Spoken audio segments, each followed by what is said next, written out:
Жиі шаршайсыз ба? Әлсіздік, бас айналу мазалай ма? Бұл ағзада темірдің жетіспеу белгісі болуы мүмкін. Бүгін біз темірге бай тағамдарды және олардың ағзаға пайдасын қарастырамыз. Темір гемоглобиннің негізгі бөлігі.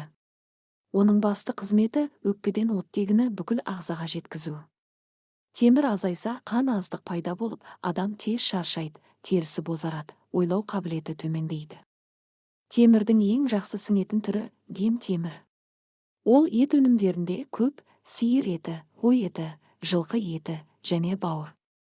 Әсіресе сиыр және тауық бауыры темірдің нағыз көзі. Балық пен теңіз өнімдері де темірге бай.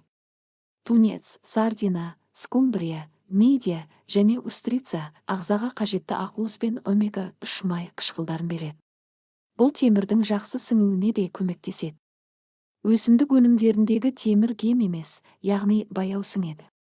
Ол бұршақта, жасымықта, қарақұмықта, шпинатта, құрма, мейіз сияқты кептірілген жемістерде көп. Бірақ оларды витамині бар тағамдармен бірге жесеңіз, темір 2 есеге жақсы сіңеді. Мысалы, болгар бұрышы, лимон, апельсин, қарақат.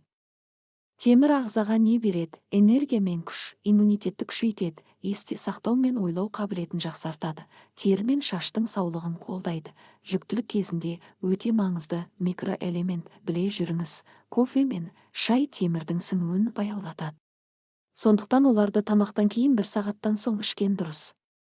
Ал егер темір жетіспеушілігі байқалса, дәрігер кеңесімен қоспалар қабылдаңыз. Темірге бай тағамдарды күнделікті рационыңызға қосу денсаулық пен сергектіктің кепілі.